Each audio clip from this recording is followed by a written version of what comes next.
Bonsoir et bienvenue à ce nouvel épisode de Première Ligne où on vous emmène découvrir les organismes qui viennent directement en aide à la population des Basses-Laurentides. Je m'appelle Héloïse Lagacé et je suis votre animatrice.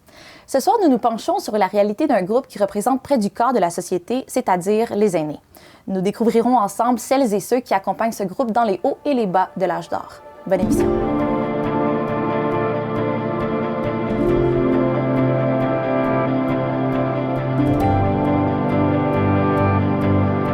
Selon le Centre intégré de santé et de services sociaux des Laurentides, les personnes âgées de 65 ans et plus représentent 22 % de la population des Laurentides en date de 2024. Ce groupe représentera 27,6 % de la population laurentienne d'ici 2051, selon l'Institut de la statistique du Québec. Cette croissance-là est expliquée par l'avancée en âge des cohortes du baby-boom, né entre 1946 et 1966.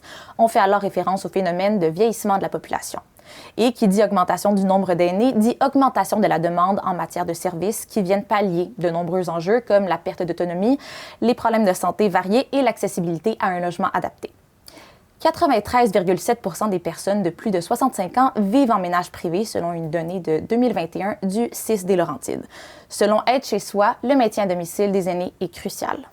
Notre mission, c'est vraiment d'aider les gens à rester le plus longtemps possible dans le confort de leur domicile, dans le confort de leur foyer. En toute sécurité, en toute dignité, on leur offre des services vraiment humains qui sont adaptés aux besoins des aînés sur le territoire et des personnes vulnérables aussi sur le territoire. On dessert MRC Thérèse de Blainville, MRC Lac des Deux-Montagnes et Sud de Mirabel. On sert des usagers, des clients qui ont 65 ans et plus. Ça, c'est vraiment notre mandat. On sert aussi des personnes qui sont en perte d'autonomie temporaire ou permanente. Et on offre aussi des services là, au répit, aux proches aidants qui ont besoin d'un répit. Dans les services, nous, on est vraiment un pilier essentiel d'un maintien à domicile. On a plusieurs services. Je pense qu'on est reconnu pour notre service d'entretien ménager. Donc oui, on supporte les aînés, les personnes vulnérables dans leurs tâches. On les supporte là, pour nettoyer leur salle de bain, leur cuisine, les planchers. On offre aussi un service de grand ménage. Donc, grand ménage, c'est vraiment 2 fois par année, notre clientèle peut s'inscrire pour laver là, les murs, les plafonds, les fenêtres. C'est vraiment un ménage plus en profondeur. On offre aussi des services de repas, préparation de repas. Donc, pour les aînés qui ont un petit peu plus de difficultés avec leur dextérité, on peut venir couper des fruits, des légumes, faire de la cuisson. Donc, vraiment préparer leur repas selon leur recette à eux. On a un service aussi de désencombrement et de salubrité. En fait, notre mission première, c'est le maintien à domicile. Maintien à domicile, oui, la personne aînée, mais des gens dans le besoin aussi, des personnes plus vulnérables. Donc, nos clients qui ont des enjeux d'encombrement et d'insalubrité, avec des partenaires du milieu, on a du personnel là, qui est vraiment qualifié pour venir intervenir dans ces milieux-là, pour redonner un lieu de vie sain, digne. Souvent, ces personnes-là sont à risque d'éviction, donc c'est là que le maintien à domicile vient prendre tout son sens, non seulement juste pour l'aîné, mais pour la personne vulnérable aussi. 2 heures, là, un logement comme ici, on commence toujours... on commence souvent par la salle de bain. C'est vraiment ce qu'il y a de plus gros à faire. On continue cuisine, on va faire tous les poussettages, on va faire tous les planchers, on va sortir les poubelles, on va faire les miroirs, on va faire briller le chrome. On change les draps, la laiterie, on va plier le linge aussi. S'il y a des courses à faire, c'est une des premières choses qu'on va faire aussi. On va aller faire des petites courses, puis après ça, on revient, salle de bain, cuisine, plancher. Il y a des clients qui nous demandent aussi de faire à manger. Donc, ça se peut qu'on va commencer le service avec une petite sauce à spaghetti qui va mijoter. Puis après ça, on y va avec nos tâches ménagères. Puis on finit par nettoyer la cuisine puis le repas qu'on va avoir préparé. Les préposés, ils travaillent sur la route, ils ont vraiment un contact très direct avec leur superviseur. Donc, s'il y a un pépin, une annulation, ils ont un contact, ils appellent. Si jamais on a annulé un ménage, il y a possibilité là, d'avoir un remplacement aussi. OK. C'est ça. Fait qu'ils se promènent pas mal. Ils se promènent beaucoup, mais c'est des clients qui sont réguliers pour créer le lien, pour briser l'isolement. C'est valorisant aussi de savoir que tu fais une différence dans la vie de quelqu'un que tu côtoies régulièrement.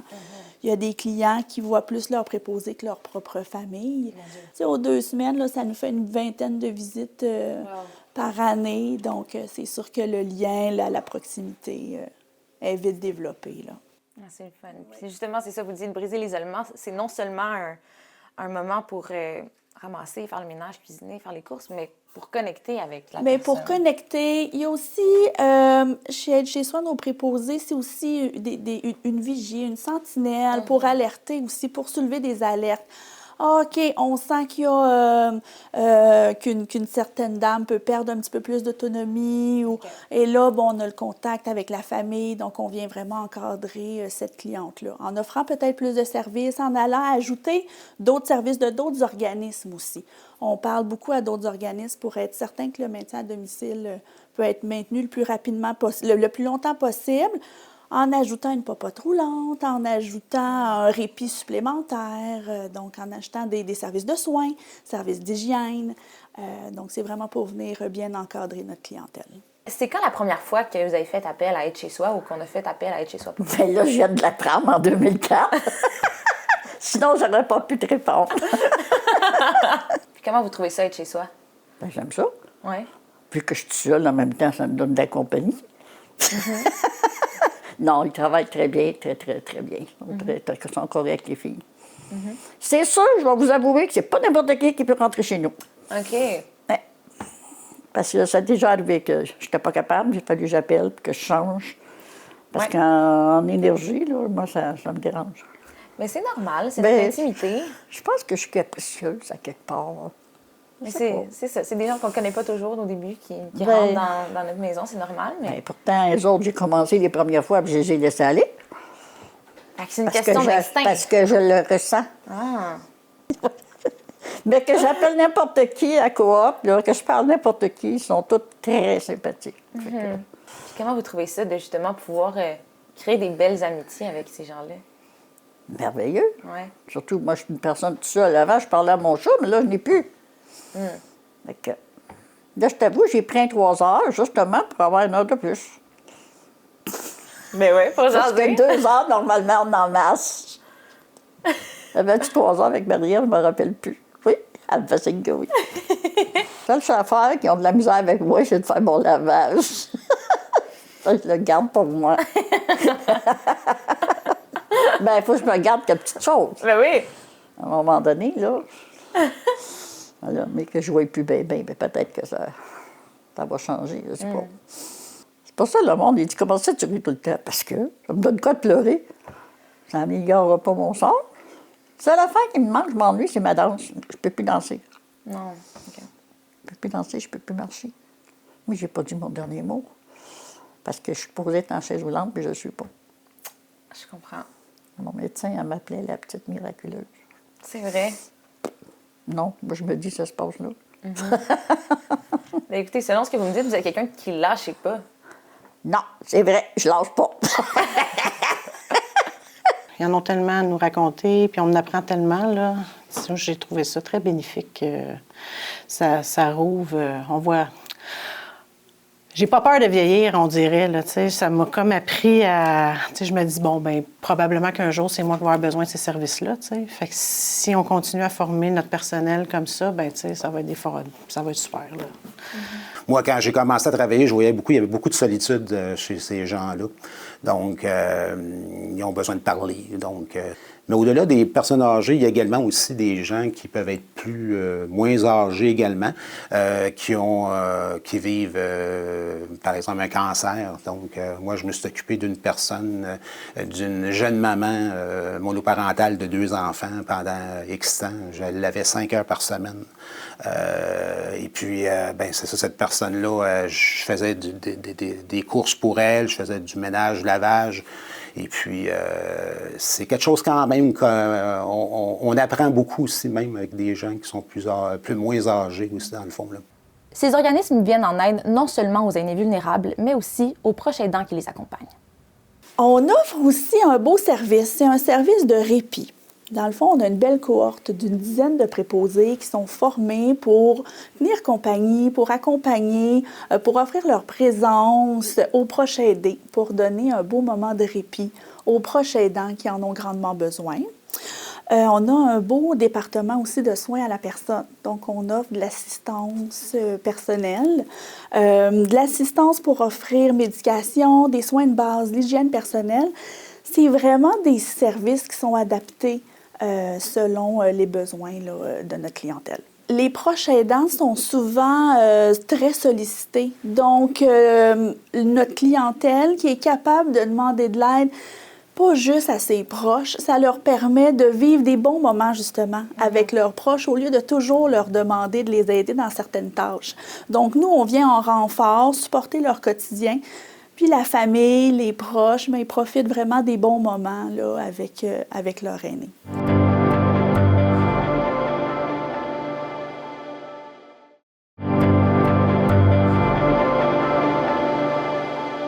Aide chez soi, on offre une exonération financière accordée par la RAMQ. Donc, c'est sûr que financièrement, il y a un gros avantage et on le sait que sans nos services, sans cette exonération financière-là, il y a beaucoup de personnes qui ne pourraient pas rester dans leur domicile. On le sait que vieillir dans son foyer, c'est ce que souhaite la majorité des aînés. Rester dans le confort de son foyer, proche de sa communauté, pas nécessairement être en proximité dans un logement, un condo, un RPA ou autre. Ils veulent vraiment bénéficier de leur maison, de leur cour. Donc, on le sait que les gens veulent vieillir chez soi.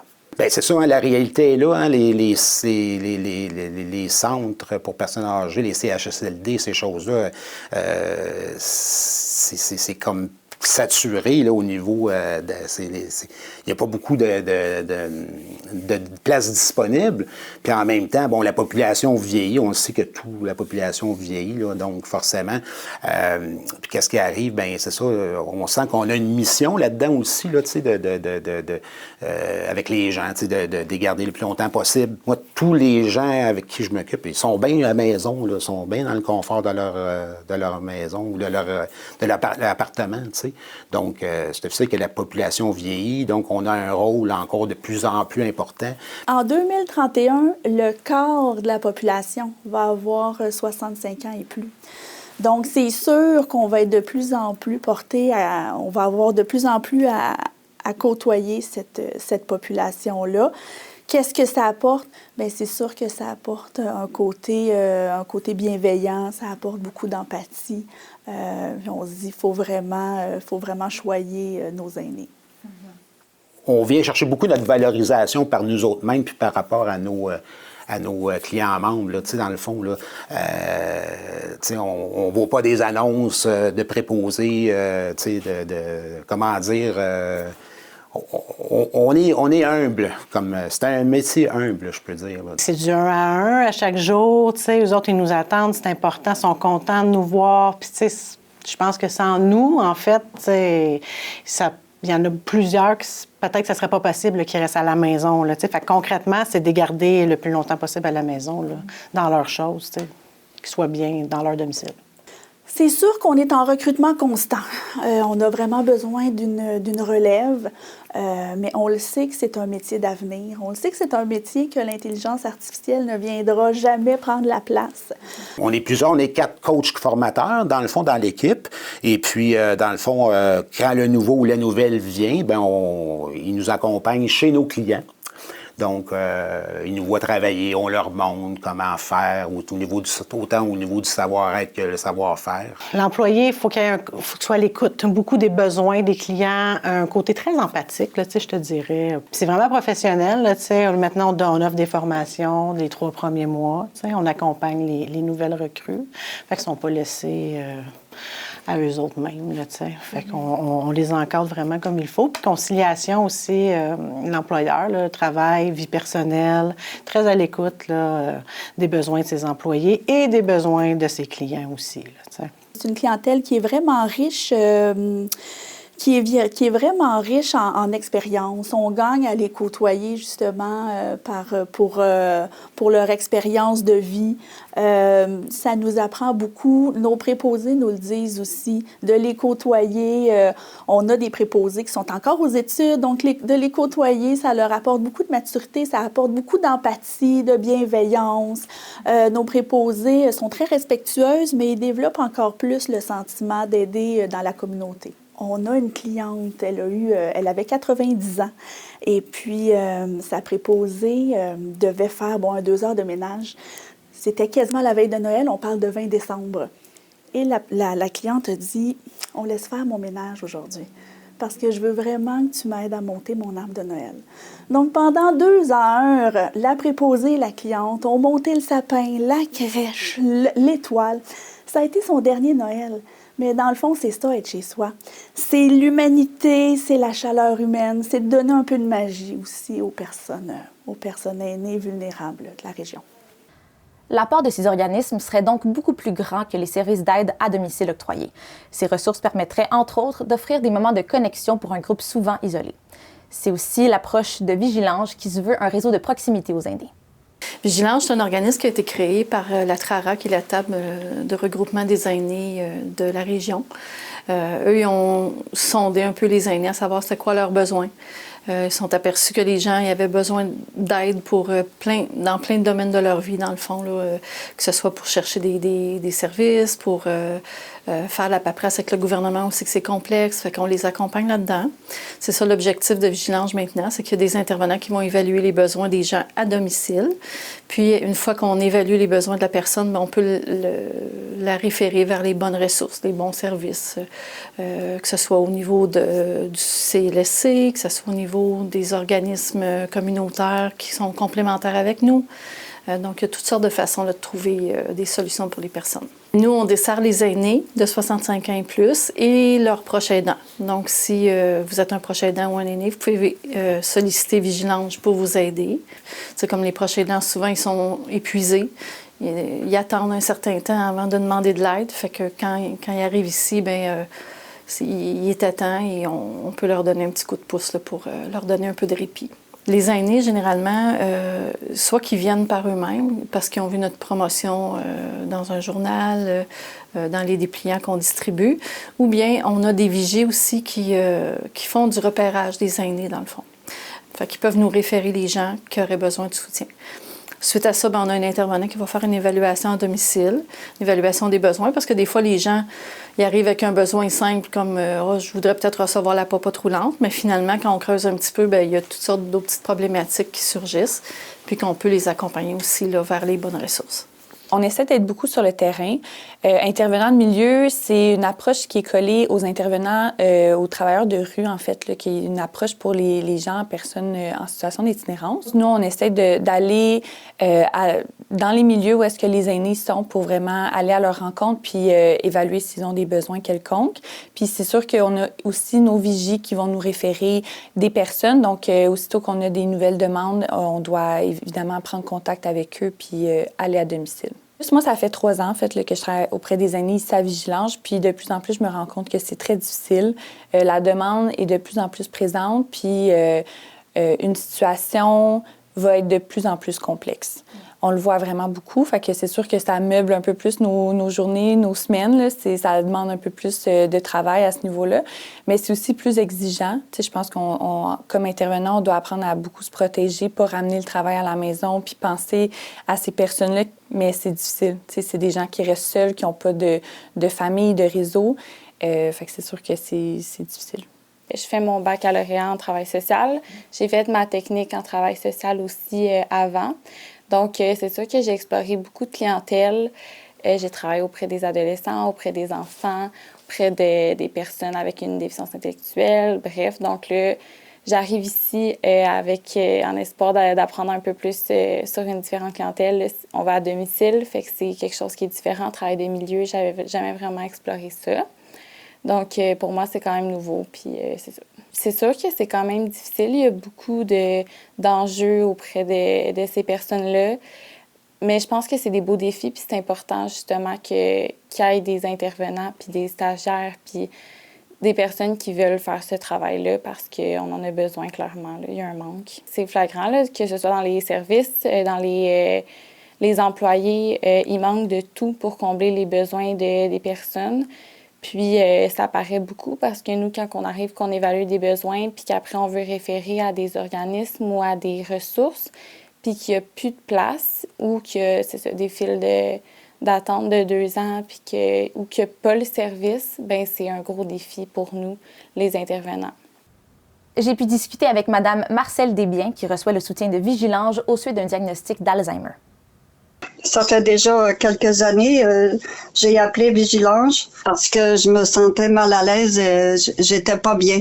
J'avais besoin de quelqu'un pour m'aider, puis pour toutes sortes de raisons, là, c'était pour m'aider dans mes papiers, ordinateur, mais c'est surtout parce que je venais de recevoir un diagnostic de Alzheimer et j'étais très, très inconfortable avec ce diagnostic-là. J'étais désemparée.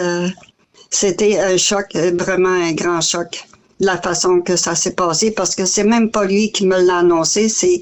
J'étais allée à la pharmacie pour aller chercher mes médicaments réguliers à tous les mois. Puis c'est la madame derrière le comptoir qui a crié fort, vous avez l'Alzheimer? En tout cas, regarde, là, direct comme ça, là, c'est la madame de la pharmacie qui a dit ça pour m'annoncer que j'avais l'Alzheimer. Oh là là! Ça a été vraiment un choc là, mais un choc épouvantable, là. Surtout quand il m'a dit qu'il voulait m'enlever ma voiture tout de suite, là. Ça a été terrible. Là, ça fait comme 3 ans de ça, puis je me trouve pas si pire. Il y a des fois, c'est vrai, je cherche mes mots plus, mais c'est épouvantable qu'est-ce que ça peut faire un diagnostic comme ça, surtout de la façon que je l'ai appris. Fait que j'ai appelé Vigilance, puis ils sont venus m'aider, puis je les ai trouvés tellement sympathiques, tellement accueillants. Oui, j'ai vraiment aimé leur approche et à chaque fois que je fais affaire avec Vigilance, je suis toujours très satisfaite. On m'a accompagnée, on venait me rendre des visites comme amitié, peut-être, c'est arrivé au moins une fois. M'accompagner sur l'ordinateur et puis aussi pour aller voir mon médecin avec Héloïse. Puis j'ai trouvé ça vraiment extraordinaire parce que toute seule, je me sens pas bien parce que je me sens pas bien accueillie avec le médecin. On dirait qu'il m'ignore ou je sais pas trop qu'est-ce qui se passe, mais fait que, accompagnée, je trouve que ça va mieux. Je souhaite en tout cas qu'il reste là encore longtemps. Comme les équipes d'Aide chez soi et de Vigilance l'ont exprimé, les besoins en matière de soutien aux aînés sont grandissants. Donc, les besoins en matière de personnel le sont aussi. Des personnes comme Héloïse et Maïka sont un bel exemple de l'arrivée de la relève au service des doyens de la société. Merci beaucoup d'avoir été des nôtres. On se retrouve le 17 février prochain, 19h30, pour décortiquer un enjeu d'envergure dans la région, soit l'insécurité alimentaire. Bonne soirée.